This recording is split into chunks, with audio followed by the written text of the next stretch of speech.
Welcome to the Wedco podcast, your ultimate guide to the wedding world. Whether you're a bride, groom, or wedding vendor, this is the place to be.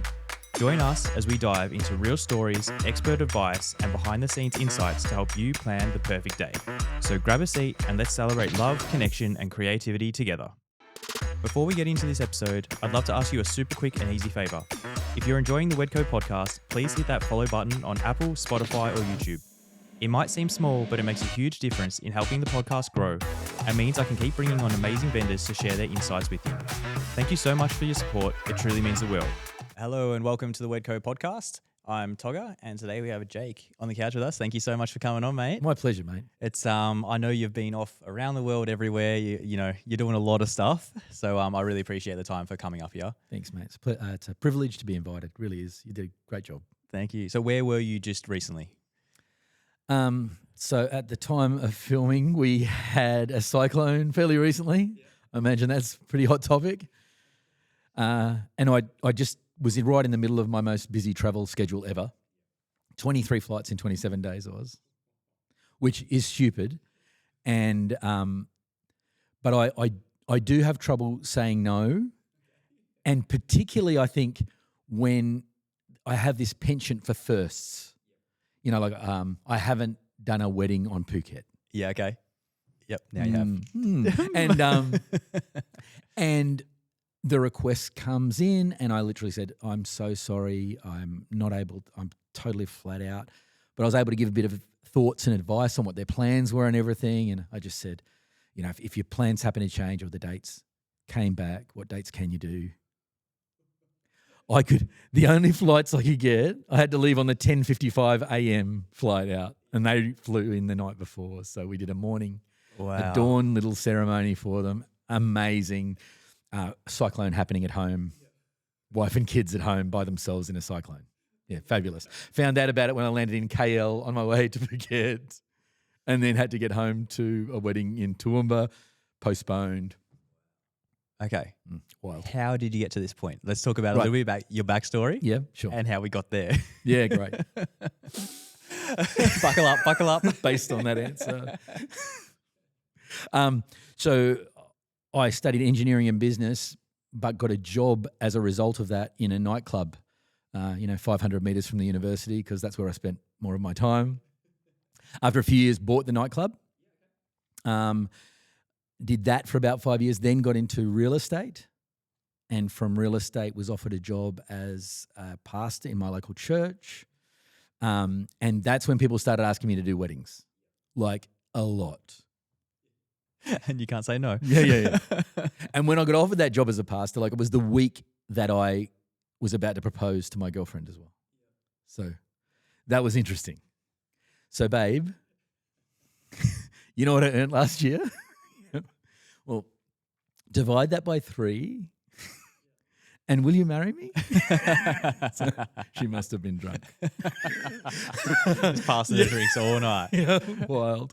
Anyway, so that environment, as a minister of religion, I was registered as with the government. That's how you marry people. Celebrants will understand what that means, but it's different ways you can marry people. So people just kept asking me to marry them. And was ending up doing like quite a few weddings every fortnight or so. Then we have 2 girls come along, and now I'm in a situation where I have no time and very little money. And as it does in life, I guess priorities were leaning a lot more family. So something kind of had to give. So I became a civil celebrant in early 2012. Yeah, okay. Yeah. Yep. Wow. Yeah. And so then it just pretty much took off from there? Yeah, so I'd already done hundreds, I think, of weddings, but then in my first year as a celebrant, 130, and then the next year, 100 and I think it was 170, 180, and then this will be my quietest year since then. It'll be about 170. Wow. And is that's still a sustainable number? Like you're happy with that number? Yeah, that's heaps more. Yeah, I was doing, in the 3 years after COVID, 200 to 220, but that was not pleasant, hey, Like there were good moments and everything, but I don't like to use the PTSD too much because people really have like PTSDs. but I think it, as a descriptor without comparison for people who've been to war or anything, it just so traumatizing. going through COVID, eh? Yeah. And then so like, I mean, I was going to ask you all these questions about like, how did you build up and get all these weddings? Because like, I think, so you're the most reviewed celebrant in Australia. Is that right? I don't know, but I think so. Yeah. And a couple of AOIs said that I might be. Yeah. Oh, there's a lot. And I can't find anyone who has more. How many reviews have you had? Google's 460 something. And there's a lot on Facebook as well. And that's crazy. Is that like a direct link to more work? But like, it feels like you're already getting the work anyway. Yeah. Well, I think it's all connected, hey. I am so grateful for every single review. Any wedding provider, I think, would say it's the lifeblood of business, because I think before we're in the wedding industry, before we ever get to be in a wedding, we have to be trusted. And so our industry, I think, is all about trust. And you would know, and many people watching would know, whether they're vendors or clients, it's when a client, when they feel like they trust you, almost like a penny drop moment, the whole dynamic changes. And then on the day, oh, thanks, Toga. Whereas if the trust penny never dropped, it's, oh, Toga, have you made sure you've got the photo of the brother? It's just a really different dynamic. And trying to engineer and enjoy and create processes where those pennies drop more frequently earlier in the process with more clients, building trust and crossing that threshold into being trusted by them rather than earning that trust is a total game changer. And it's what we love. They're the weddings we love doing. Hey, when we feel trusted. And they're the weddings where it's just so easy to be focused on the client, because we feel like they're bought into us, so we like owe them just the very best we can. And even if we always want to do that, it's just so much easier when you feel trusted. It is. And they're the clients that you walk away and like you do go above and beyond on that wedding, because you can feel that coming from them. And like, even it feels like when the couples come to you like that, it's even like the parents around and the family around, they have so much more respect and trust in you as well. Yeah. It kind of all feeds around the whole group. And so you end up leaving and everyone's like, oh, see, like everyone's trying to say goodbye to you. Like, yes. And everyone, like some random dude who's drank too much, he's like, thank you so much for taking the photos. Yes. You're like, cool, mate. Yes, the random dude feedback. It matters, hey? It does. They didn't have to. It's so good. But you know what you just described? That's the picture of working in this wonderful industry, and that's the win, isn't it? When you just get to go home and you were a part of someone's incredible day. Like, this is paint the picture of what people think the wedding industry is like. And that's what it is. And I think the reason people don't get into it is because of the fear of the opposite. The fear of, what if it's a wedding? What if something goes wrong, you know? So. And that's even, I'll get home to Kashia, my wife, afterwards, and you've heard some beautiful vows or you've heard some beautiful speeches. And it just gives you a reminder every week to, like, you know, show the people you love that you love them. You get home and you just say, like, because you hear and you get really emotional, like looking at these people and they're saying all these beautiful things to each other. And you're like, I need to say this to Kashia more often, you know? So it's a good little reminder too. Oh my gosh, Toga. You don't know how many times, like, what a privilege, my position, standing there with two people getting married. I met them 15 minutes ago. What is that? What is that? It's unbelievable. Anyway, to your point, I am standing there and my job's to build the context. I'm the last piece of the context puzzle for them to exchange their promises. And there they are exchanging their promises. And I'm just looking at them, and then I start thinking, flip, I've got to lift my game. Yeah, exactly, don't you? What a scrub of a husband I am. What was my wife thinking? Saying yes to me. Look at Barry go. Barry. It's such a beautiful thing to be a part of. Hey? It is. I want to talk to you then a little bit about looking after yourself, because 170, 180 weddings, it's a lot of work. Like I'll probably have, I think I've like 52 weddings for this year, and it's a lot of couples to remember, to talk to, and all that kind of thing. And as soon as you get busy like you are, it's hard to put yourself on the back burner. Are you doing like things actively just to look after yourself in general, so then you can rock up on the day a better person as well? Yeah, that's really profound, Toga, and that's something I'm not as good at. You know, I think we all have different tendencies, and I know that about myself. I lean to work. I get up early, and the first thing I do is go check my work emails. So not a brag. I think that might in some ways be a weakness. But looking after, well, for me through COVID, that was again, really, my headspace was bad. We didn't have answers to questions. Brides, grooms, very right to ask questions. We all had them. Anyway, what were we talking about? Looking after yourself. So I joined a local gym. I'd never been in a gym before in my life. Well, I had, but only once, to make sure I never went again for another decade. So, and going to the gym like first thing every morning now, socially, mentally, physically, yeah. I always thought the gym was like for a thing you're looking after your future self.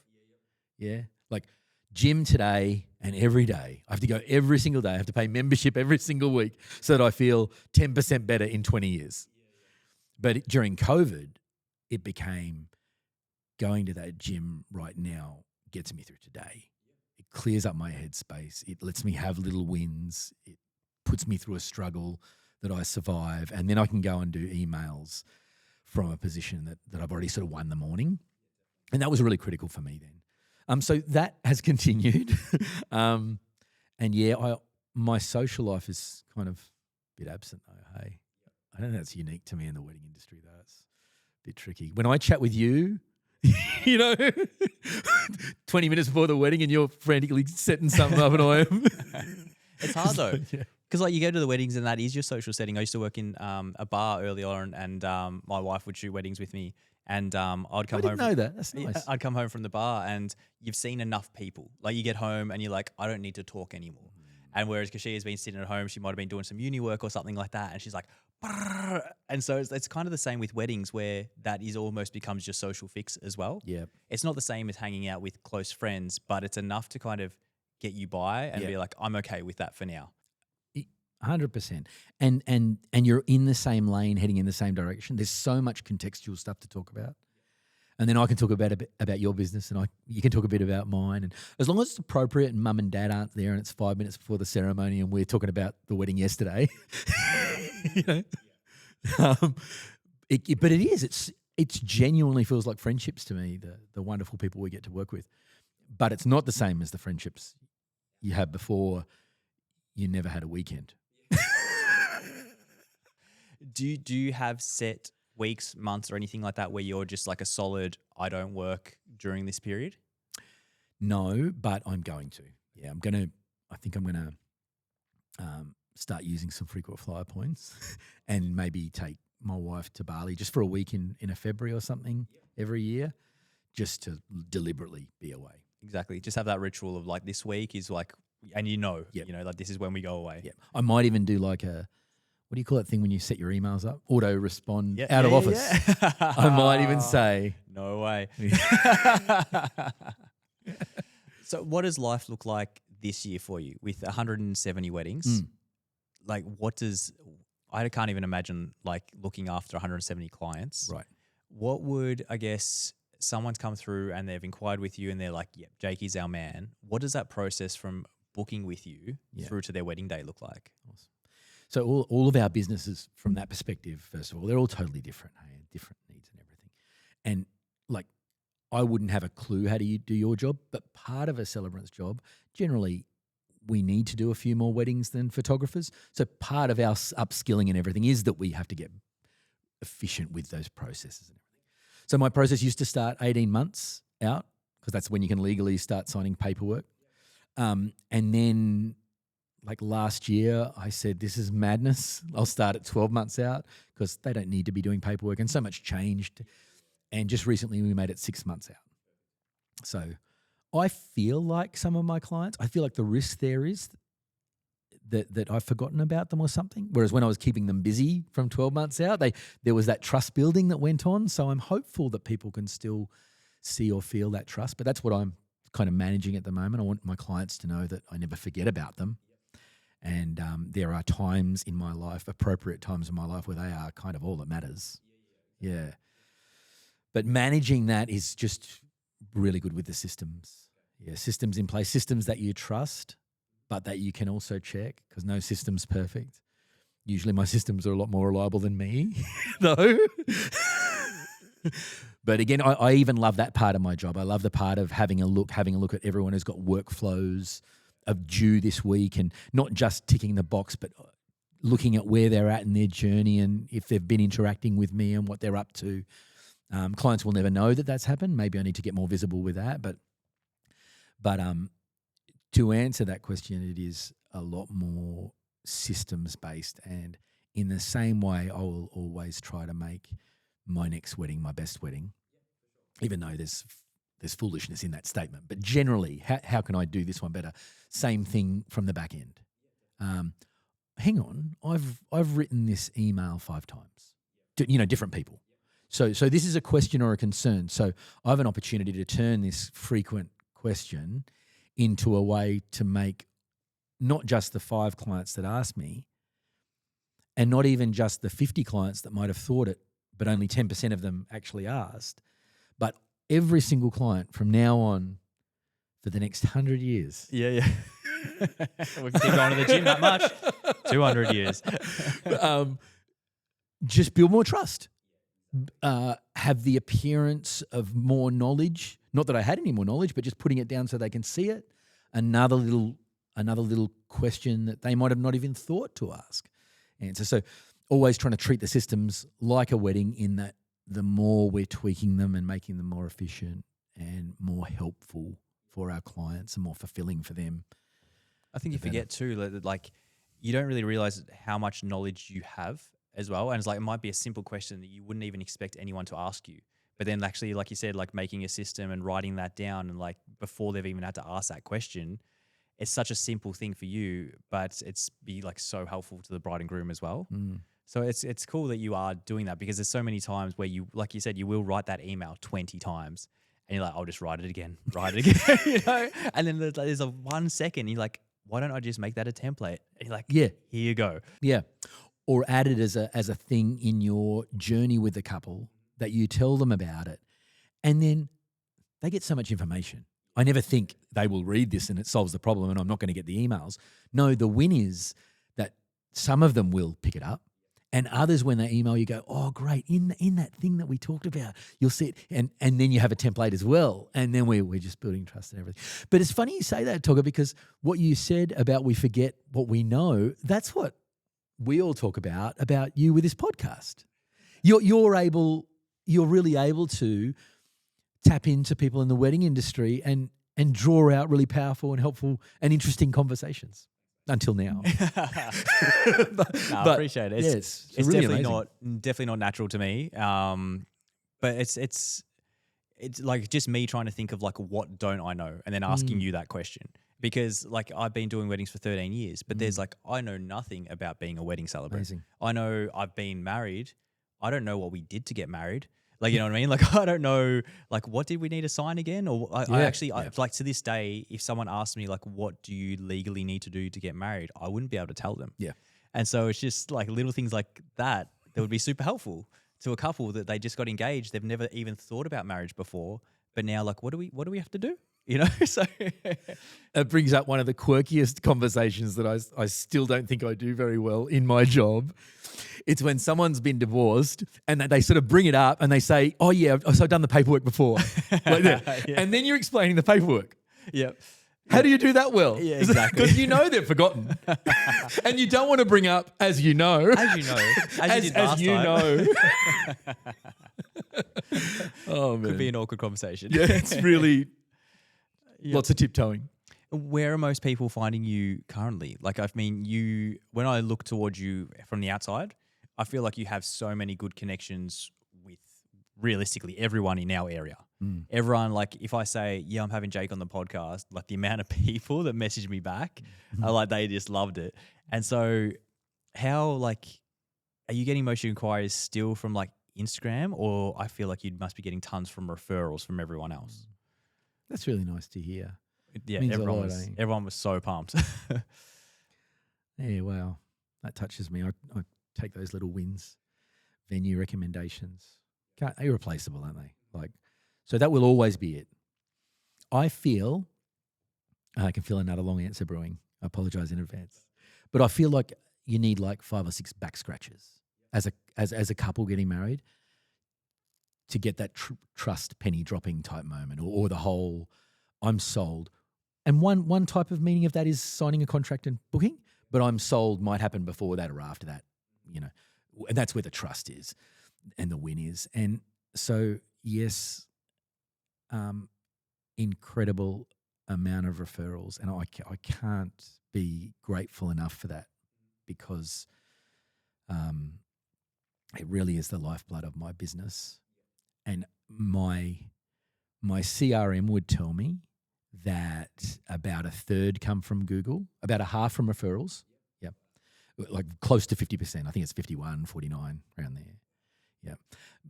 But that we would be foolish, wouldn't we, to think someone said something and that's it. Yeah. So it's always where else they're looking. They're doing their research. And bridegroom journey, planning a wedding, spending a lot of money, investing emotionally, huge part of their lives, threshold of their life. There is a lot of research that goes into planning a wedding. So it's getting that, and that might put you in a really good position to begin to build trust. But then, see, I get probably, I'd say 2 or 3 leads a month directly from Instagram, out of about 100. Yep. Yeah. Okay. Wow. So it's really foundational, the referrals and then Google. But again, I know that if they Googled me, they might have found, and they're looking at lots of celebrants, and there's plenty of work to go around and everything. But to choose me, they'll need to see my social media. So So for me, it's a bit of fun. Like sometimes the story, reels a bit less personality because they stay there. Stories, I feel like I haven't put my personality out there for a while. Maybe that's good. Yeah, nah. I love those ones. Every time I see you working out, I'm like, woohoo, watch out. Yeah, because that is a bit of unique. So then if people are following you, they can get to know you enough that they feel like that back scratch has happened as well. Real person, don't hate him. These people recommended him. Look at some other sites and might be recommended at a couple of venues or something. Yeah, hugely important though, and so grateful. And so I try to, how can I give back? Like how can I, because a lot of times when people contact me, it's a bit of a dead end, but so I'm trying to find ways to refer other celebrants as well that I hear good things about, because it's about 800 a year that I have to say no to.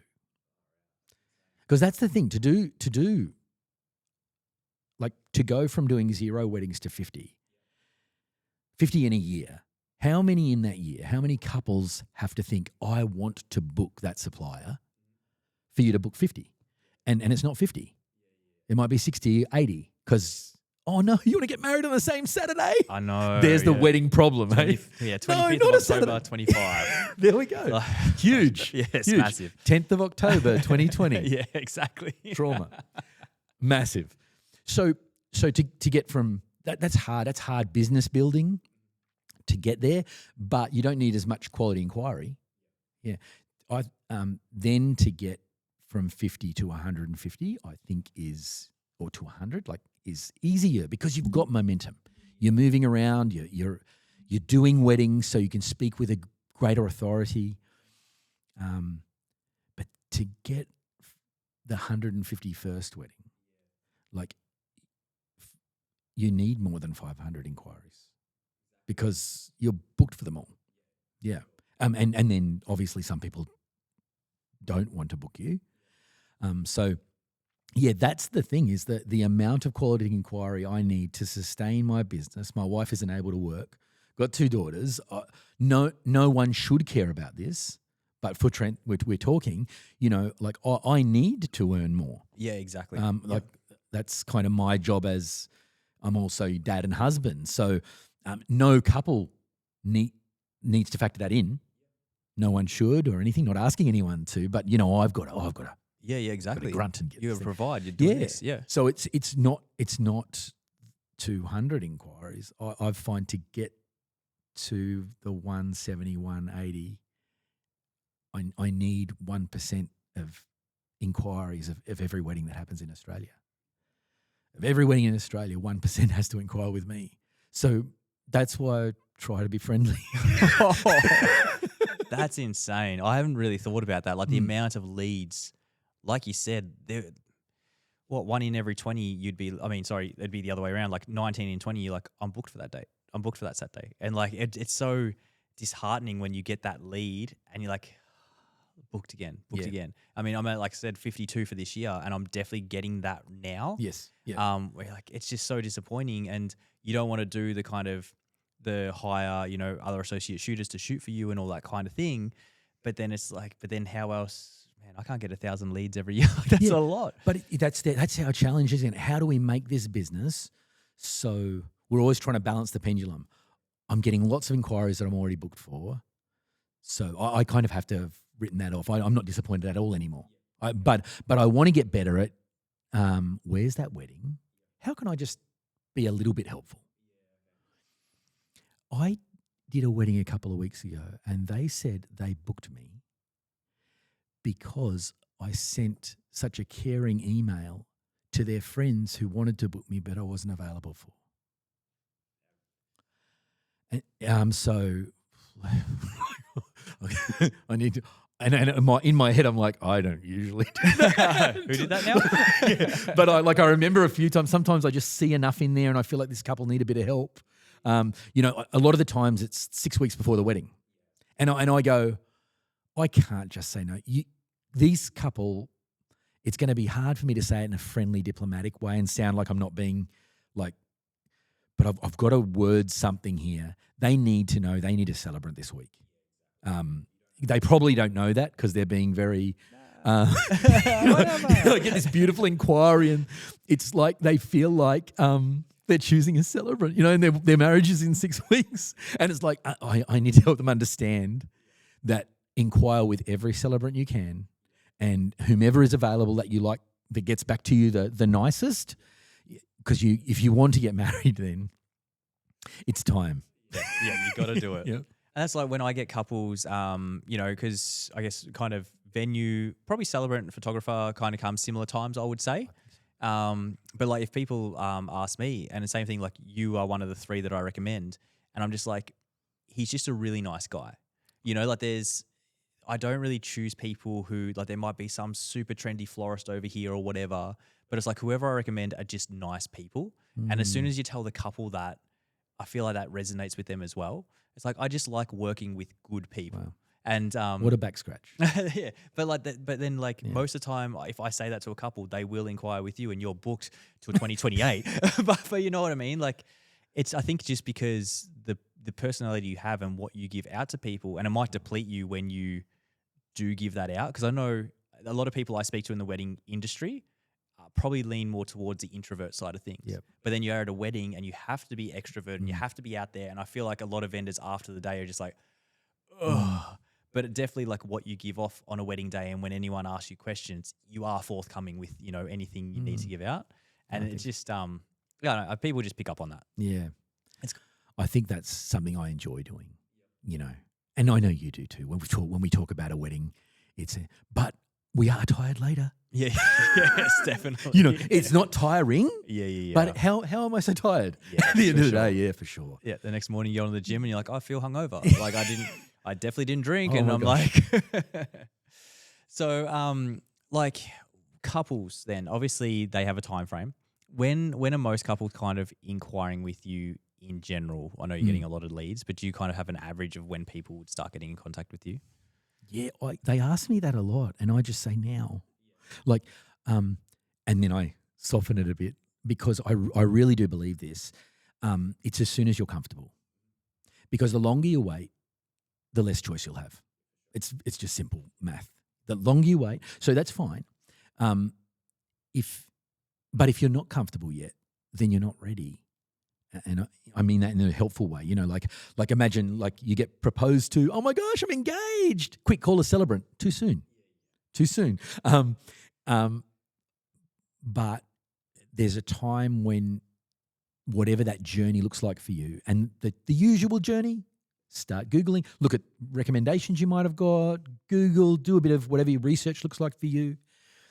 And when you feel like you can do that, and that's when you should book, because I do see a lot of people that get back to me 4 months later, and not only in my book, but I know so many of my celebrant friends, in that 4 months will have been booked. And there's 5 names I could give, and they were all available, and now none of them are. And the key for us, like I think you said before, 25th September, like that's what determines how far ahead you should book. So I would just say, if you've booked your venue, don't put off booking. I would say celebrant and photographer, because they're the ones that get booked every Saturday and quite early. And then everyone else as well. Because I don't want to say book your celebrant first, because that's not what I mean. But generally, every wedding will have a photographer celebrant, and if you focus on them first and then straight into the others, not rush, but as soon as you're comfortable, because you're going to take this much time to do that research and to inquire anyway. So whether this much time is 3 months before your wedding or 18 months before your wedding, it's the same amount of time. And I feel like you're in such a better footing if you do that earlier. I was speaking to a couple the other day, and they're like, look, we're definitely going to book with you. We'll book next week. And I'm like, look, I'm not trying to be salesy at all. But like, I will book this day. And there's literally if you need to reduce a deposit amount or something like that, that's fine with me. Yep. It's just like there is absolutely no point waiting. Because otherwise, I'm sorry, but I'm not going to hold the date. Like, if someone else comes in, they're like, we want to book right now. I'll be like, cool, let's do this. As long as, we're a good couple, we're going to be a good fit. But like, sometimes there isn't a point in just holding off. You just got to sometimes commit. Yeah, it's hard. Yeah. So that phrase I've said a lot. As soon as you're comfortable, and I'd say get comfortable as soon as you can. But maybe a more helpful answer, if couples are thinking, how far ahead should I? That is the answer. But again, it is so date specific, because I'll say no to your 2027 wedding on a Saturday in September. I'm so sorry. But there will be people, there will still be good people. And there's dates that heaps of other celebrants are booked for that I'm not. So you never know. But if you wait, you don't know. Like, I'm available next Monday. Yeah, so not that you can legally get married. It's even I've had a few couples come through lately as well, and I've said it in the past, like, well, maybe just, I know like venue for most people is the number one thing, but also even going to your celebrant, florist, if florist is your, you need this florist, this musician I need, and going to speak to like maybe your 3 favorite people and be like, hey, when are you guys all available? And then going to the venue and being like, okay, do you have these dates still available? Like, a fair few more people are starting to do that as well, rather than just booking the venue and then hoping that the vendors they wanted are still available too, which is like a good little, people can try. Yeah, it's good. So, but yeah, I mean, it's always, I feel like it's shifting so much. Like, even with, you're talking about all the popular dates. This will be my busiest year I've had in the last 13 years. And it's kind of getting to the point where you need to know exactly what the peak dates are. And even looking forward to like 2025 and 2026 now, I've kind of identified, okay, these are the 12 Saturdays that I will 100% get booked. And even having like, I've got a sliding scale of pricing now that like, if they're going to be on that date, this is the price it's going to be, because I will 100% book it. And I think that's coming back to knowing you can only do X amount of days. You can. And you've really got to, like, if people want, they're going to pay peak prices at a wedding venue, they should be paying a peak price for us at the same time. I just think you're really hitting the ground, because it some couples will understand that in a heartbeat. Others may never get it, and I totally understand that as well. But how many days can you get work in a year to survive? And you can't meet everybody. If no one's telling you you're too expensive, you're too cheap. I'm not saying go get as much money as you can, but like, if people are willing to pay it, that's it. So like you say, there's a date, and you go, that date is going to book. What do I do with that as a business person who's got to look after my family? Is there kind of an obligation on me to make my pricing this and then discount other dates? Or do I have a premium date thing, and does that turn people off? It's a huge thing though, but I think everybody in our business has to wrestle with it, and couples as well, because they know if they're booking a Saturday, it's there's competition. Yeah, for sure. Yeah. Yep. It's going to be a September wedding in Byron Bay, or like on a Saturday. Yeah. Good luck. If be you quick, want that, yeah. be quick. But also maybe, and this is, I'm wrestling with that as well. Also maybe you might need to pay more. Yeah, exactly. Yeah. So I'll go on to the vendor side of things at the moment. If there was a new, obviously there's a plethora of new wedding vendors coming in. Probably not so much more. I feel like maybe 2 or 3 years ago there was a massive leap of wedding vendors coming in. If it's like a celebrant was about to start now, and they hadn't done any weddings before, what would be the couple tips that you would give, to yourself starting over again? Oh my gosh, you poor thing. I think doing those first ones is really hard.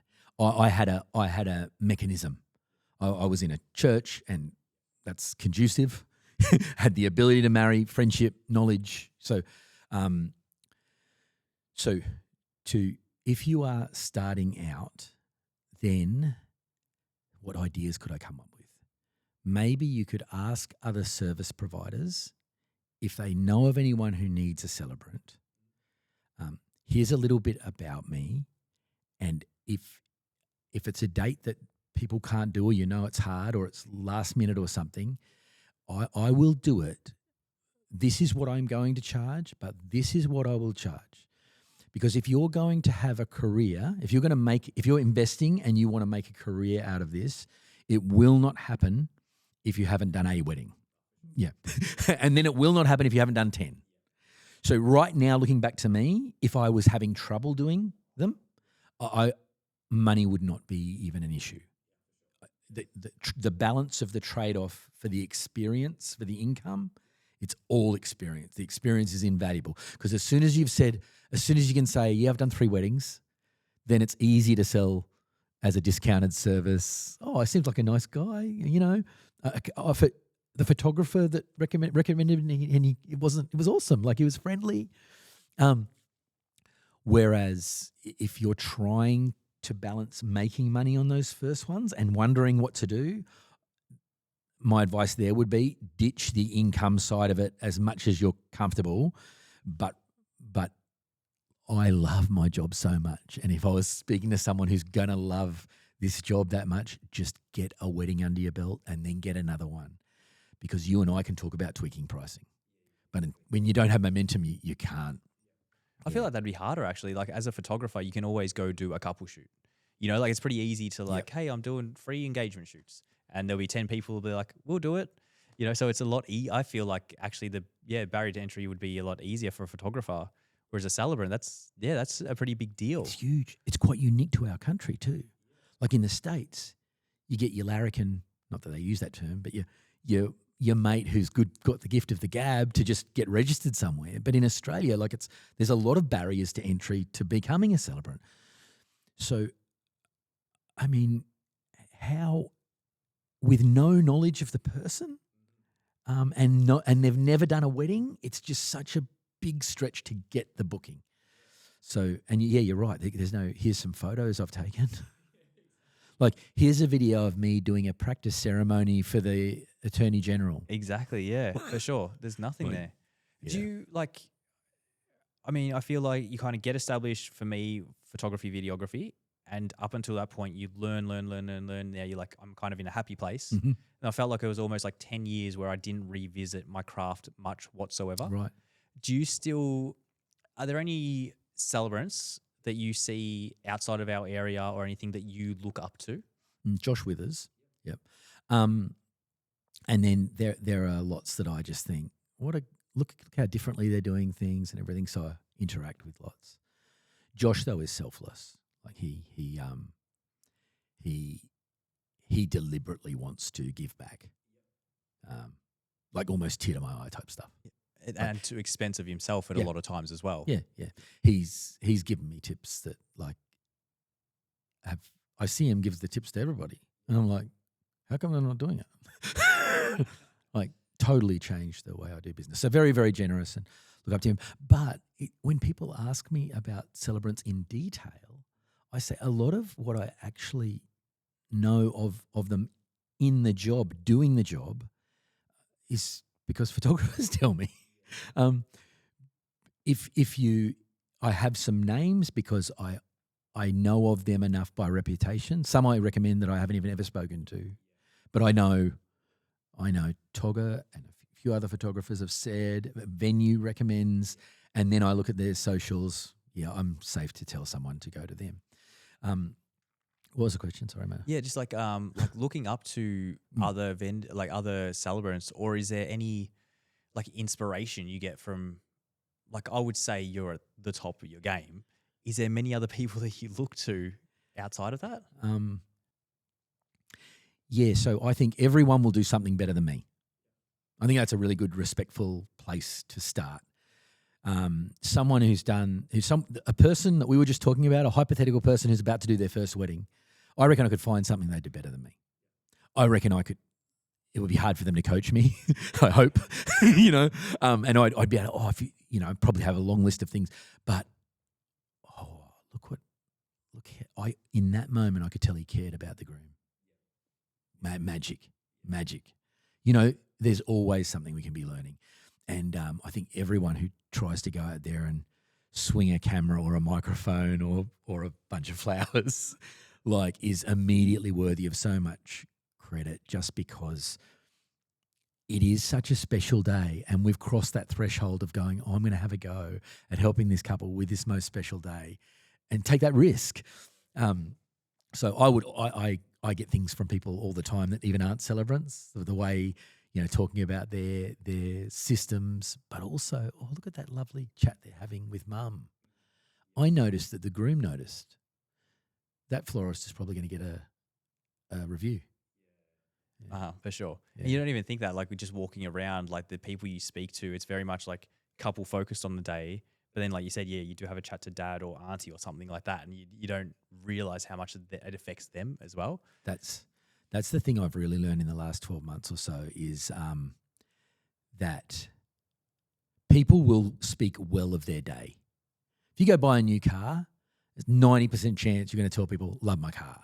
Yeah. I spent the money, I have to. I've got to. Yeah. So when I hear great ceremony, I love it. But I also know that's where the day leans. Yeah. But 2 weeks later, in the middle of lunch, an uncle doesn't have to say to a nephew, your celebrant was amazing. Yeah. And if I think how I can get that, then it's the reason the uncle says that'll get me spoken about in a way that if I wasn't doing that thing, I might not get the Google review, or I might not get you being kind enough to recommend me. And I never know what that is. Yeah. And I have found it's more often it's the people around the couple. And a frequent one I'm hearing now that might fall into the category of helping new celebrants is almost a tear to people's eye when they come up afterwards. I could see how much you cared about Sally. And usually I'm finding what's the trigger for that is just I drop the mic a bit when we're a few minutes in, because the walk down the aisles happen now. But we always talk about how weddings go so quickly, hey? And we forget everything. And what better way to just slow it down a bit than, how you going? You're right. But the amount of feedback I get from little things like that, and that will not make, but it motivates mum, dad, uncle to talk favourably back to my couple. And if they're talking there, what happens when they hear about a wedding? It's just so genuine, and people pick up on that. Especially, there can be the celebrants that it is the celebrant show, and maybe it's different because we see so many celebrants, but where you can tell it's a show. It's no different to me when I do the big group photo. I know my spiel, and it feels fake. People still love it, but you can still kind of get this thing. It's spectacular. but like when you actually do take that time to slow down and like, you guys good. Like people like, oh, he actually gives it, like he actually cares. Yep. like, which is insane. Like, and all that happens is you translate that care because you do care. But that doesn't mean you, like, I was caring before I started just being mindful to, hang on, I feel like things are going a bit quickly. And I'm at lots of weddings. So if I notice things are going quickly, there's a bit of an obligation to me because it's definitely going quickly for my clients. So I'm just gonna check in with them. It's a bit of a game changer, on the mic, off the mic. Everything used to be on the mic, even if it was checking, but dropping it just is so much more care. But it's looking for things that achieve that. Wow. 10 minutes after a wedding, someone will come up and say, that was an amazing ceremony. And I would never say this, but if I said, what, why, what did I say? No one has an answer. So what made it great then? It's not the words that I agonize over, it's not, it's certain, because they don't remember any of them. Or if they do, they'll be lucky to remember a phrase or something, but it's always going to be the how that made them feel. And for me, that's a journey of safety. People need to feel safe first. There's trepidation coming to a wedding. Certainly for the bride and groom, it all manifests differently, but there's always some kind of fear or anxiety or overwhelmingness, or they're flooded. But even when people rock up to a wedding, where do we sit? What a horrible way, what a horrible environment in which to celebrate a relationship. We're in this thing of, I don't want to do it wrong. I don't want to do it wrong. No one's fault. Hey, I'm not saying, but that's how we arrive at a wedding because we don't want to wreck it. Exactly. I don't want to sit in there, wrong spot. Or, If I'm just a friend, I shouldn't be in that aisle. Except for that one guy. But so for me, trying to just help people feel safe. Trying to help people know what the bride and groom want the day to feel like. And I do that really deliberately because I want the guests to go, oh, there's a bit of, I can do that. I can have a nice day. If they want phones on silent, maybe why? Because if we're talking about the reason, we're getting a bit real, and all of a sudden, though it is routine for me, it hopefully helps connect people so they can feel a bit of that wedding angst dissipate. So when our bride walks in, we're just a bit more comfortable. It's a real skill to be able to build up that rapport and that comfortability with a couple in that amount of time. I know you know each other prior to the wedding, checking in and doing everything you're doing, but to build up that so quickly is such a big skill to have. I feel like imagine like every aspect of your life, you're able to do that with people you just came across, how full your life would be. Yeah, I'd have some friends. You still have too much work. You still wouldn't, mate. For me, it's like I liken it to a rocket ship and a bus. And for me, it's the couple, yes, but the couple for me now, because they're close to me physically, I feel like I'm picking them up anyway, and I want to check in with them. But for me, the next level that really affects the day is the management and leadership of the atmosphere. And of that, there is so much going on and so many wonderful service providers that have implemented installations and lighting's been set up for video and everything, and the venue, oh my gosh, so much has gone into it. But it's my job because the guests play such a role in that atmosphere. And it's my job and our job as celebrants to work with that. And that's what I'm really enjoying working on at the moment. So I get this picture of the bus and the rocket ship. And I go when I'm preparing, I'm always trying to take people on a journey. I never want it to be informational as much as it is about resonating. I'm not informing people. Those people, I assume, know the couple better than me. And if they're not, I take that into account too. Like if someone's cousin just got married and they've never met the wife or something like that, that's okay. They're adults. Yeah. If I just say the name of the pub and move on with the story, oh, they must have met there. We just don't need, I think, to treat people like they don't know the couple. They know them. They know them better than me. So I'm resonating. I'm throwing out breadcrumbs. I'm not. And then I want to talk about really meaningful things as well, because hopefully there's been some levity, not punchliney, but personal, because that levity works so much better because it's unique to the couple, so people appreciate it more because it doesn't feel like a spiel because it's about them. And then when we get meaningful, it hits with so much more gravitas because we've loosened up a little bit and we're getting, like that word I used before, context. I'm all about when they get to exchange their vows, I've been blessed to create an amazing context for that moment. So the rocket ship and the bus, when I'm walking in and I see like 60% of the crowd are like this, yeah. Best man walks past, someone goes, yeah, good on you, oh my gosh, it's a big day, yeah. And like 30% of the crowd goes with them. Yeah. When the mother of the bride walks down and we're getting close and if everyone sort of looks and, this is nice. And a few people have maybe, good on you. That's a rocket ship. They're going to be more natural and perhaps effortless to lead to the destination of a great context. Another wedding I'll walk into and you'll see it too, and everyone's facing the front. Yeah. And people are looking at the corners, and a groomsman walks in and no one even really acknowledges or looks or says anything. There is nothing wrong. There's no judgment as which is better. I would submit that the latter is a bit harder to lead, but that's my job. And so the first kind of vibe, I put them in a rocket ship and I'll speak as such. I know that when I go like this, they're going to kind of come with me, and I'll be able to pause at the end of it, and they'll go, I was thinking what he said was good, yeah. Always avoiding punchline, because if you hit a punchline, it doesn't work. You've let it all go. But the bus atmosphere, there's a real beauty in leading that as well, and there's a bit more maybe reluctance or a bit more carefulness, but if I'm speaking a little bit more like this.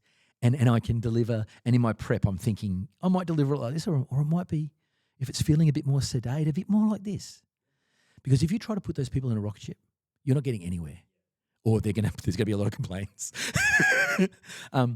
If you put the rocket ship people in a bus, you're a bit... Yeah, you're not going to be the fun, like the celebrant they all talk about. Yeah. Yeah. But if it comes across just that bit more sedate, but we get more people on board. And once you get more people on board and the kindling's lit a little bit and the bus is in motion, we can still have a really good time. But I want to be able to deliver in a spectrum so that the guests that the couple love resonate and respond with what's being said, so that the maximum amount of people are engaged throughout the whole interaction, so that, again, when it comes time for Barry and Sally to exchange their wedding vows, the context has been set so well. It feels so special for them, and it feels so special for the guests to be a part of as well. Can I ask, have you had formal training in delivery, communication, like speaking? Back when I was a pastor, I had to... Yeah, it's a pretty big church. So yeah, I remember getting asked to speak to like 50 people in a subgroup of the massive church. And I remember I was terrified of public speaking. Biggest fear in the world. Like kneeling on the toilet floor, not a clean toilet floor. Just for context there. Yeah. Guys, toilet floor not clean. Yeah. Leaning on, the seat. Yeah. Like not leaning on it. Salivating with dry reaching from fear. To speak to 50 people. Yeah. That's like, just because the way you speak, I can understand why people want to come along on your journey. Like you are so accentuated and you kind of build up. Like it all, I feel like, comes through to your tempo, and it's, if it's natural, it's amazing. Because like I feel your tempo, and you're going to build up and build up and build up, and we're going to take it down. And that's when people are waiting to hear what you say. And it's like me sitting here listening to you right now, I'm like, I am in your journey. You know what I mean? Like, which is like, that's exactly what you want. But I feel like people would pay lots of money to learn what you are doing. Oh. Well, hopefully they'll listen to your podcast. That'll be a big win for me. It's great. It's great. Yeah, I just really love it. And I see the value in, you look out and there's eye contact. Put a value on that. Like I'm learning, to put how can I maximize that? How, and that's where I get the rocket ship in the bus, and I thought of that on the drive up. But it's kind of what I'm trying to do. I'm learning how to be better at being flexible in the delivery to make sure that we got 60% of the people before we can move. And then how fast can we move? Oh, they got on straight away. Yeah. I can do all the tricks today. Like we can really, we might even be able to make fun of the best man or something, but I've got to be really confident with that. Or this is going to be slow, but I'm going to get them there. I'm going to build a little bonfire here. And by the time the clients that have trusted me to create a beautiful day for them, to be a part of the team that creates a beautiful day for them, by the time they exchange their vows, this will feel different. So cool, man. I love it. Yeah, it's a good job. Man, this is a good job. Like chatting to you right now, it's like there's so many takeaways me just listening to you. Oh, thanks. Yeah, this is awesome. Thanks, Toga. I want to ask one last thing before it's been an hour already. Crazy, hey? With the amount of weddings you're getting and like the higher end one, does that mean that you do have to, I know you've been on a lot of flights recently. Are you traveling a lot more now than previously? And was that kind of is that something you wanted to do? I definitely enjoy travel. Yep. That was the least I've enjoyed it. Okay. Because it was too frantic. But again, it was it was busy, and then throw a Thailand in there in the middle of for me, again, there's a burden in a good way that I need to be busy. And that creates a slant towards I want to be passionate about my job, and I enjoy it, but I need more bookings. So what has happened with the travel is when Brisbane and Southeast Queensland are quieter, I'm more available. And that's really all it is. I look at my diary. I don't do it deliberately. I look at my diary and I go, oh my gosh, I am traveling a lot in February. And when I look back, it's kind of a consistent amount of inquiry from Sydney, a consistent amount of inquiry from Melbourne, inquiries from everywhere else, lesser. I can't think of an international wedding I've done that I was available on the date to do it. But often there've been elopement-y type things, and they're able to move. So it's being flexible when a wedding that you would like that is in a destination that I would like to do. If I can't do it, I just try to be as helpful as I can, because I know that those ones sometimes turn into they come back and they change. I want to make sure I don't come across like if you change your date, I'll think about it. It's because it's not like that at all. But I get excited for them, and I turn that excitement into if there's anything I could do to suggest. But yeah, the travel basically comes when it gets quieter in Southeast Queensland. I'm just more available for the Sydney inquiries. I turn away a lot of Sydney and Melbourne because just the travel, and all the peak dates. If I've got a wedding, say day before, day after, and it's a drive from Brisbane. Sometimes it's just like I've got Brisbane inquiries as well. Yeah, exactly. Yeah, awesome. All right, Jake, thank you so much. Where can people find you? Social media and website and all that kind of thing. Married by Jake, everywhere. Love it, mate. Awesome. Thank you so much for taking the time. I know you're a busy man, but I really appreciate it, and I know all listeners are really going to appreciate this one. So thank you so much. I really appreciate this and you. Thank you. Thanks, buddy. Thanks for tuning in to the Wedco podcast. If you love this episode, don't forget to subscribe, follow, and share it with your friends. We'd love to hear your thoughts, so leave a review or connect with us on social media. New episodes drop every week, so be sure to join us next time for more wedding inspiration, tips, and stories. Until then, happy planning, and we'll see you soon.